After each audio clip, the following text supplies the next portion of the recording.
যেমনটি বলছিলাম এখনো ভিসা পাননি ১৭৪২ জন। এটি নিয়ে হজ অফিস কি বলছে বিস্তারিত একটু জানতে চাচ্ছি আপনার কাছে।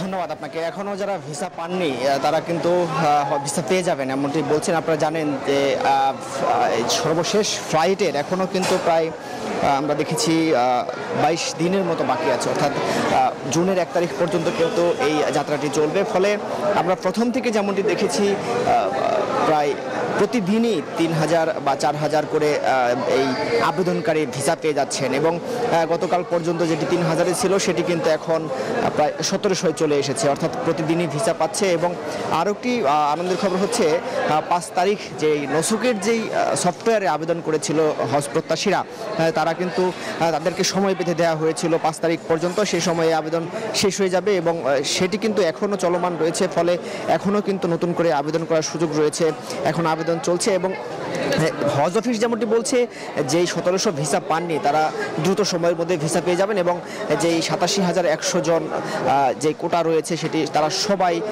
নির্বিঘ্নে হজ পালন করতে মক্কায় যেতে পারবেন। আপনারা এখন যাদের দেখছেন, আমি মূলত এখন ঠিক এই আশকোনা হজ ক্যাম্পের ইমিগ্রেশনের ভেতরে রয়েছে। আপনারা জানেন এবার রুট টু মক্কায় কিন্তু সরাসরি এই দুই দেশের ইমিগ্রেশন এখানেই হচ্ছে, ফলে সরাসরি সবাই এখান থেকেই একদম মদিনায় বা মক্কায় যেতে পারবেন। আজ 5টি ফ্লাইট রয়েছে।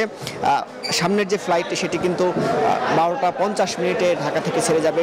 সেই ফ্লাইটে যারা ঢাকা ছাড়বেন তারা কিন্তু এখন ইমিগ্রেশনের কাজটি শেষ করছেন এবং তাদের সাথে আমরা কথা বলেছি, তারা সবাই সন্তুষ্টি প্রকাশ করছেন, বলছেন এবারের যাত্রাটি অনেকটাই ভোগান্তি মুক্ত হচ্ছে। তো সব মিলিয়ে ভিসা প্রাপ্তি নিয়ে যে সংকট ছিল সেটি কেটে যাবে এমনটি বলছে হজ অফিস।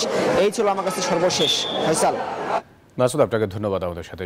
বান্ডেল থাকলে প্রতি সেনমানিতে টাকা বাঁচবে। বিকাশ সেনমানি বান্ডেল কিনে জিতুন প্রতি লেনদেনে।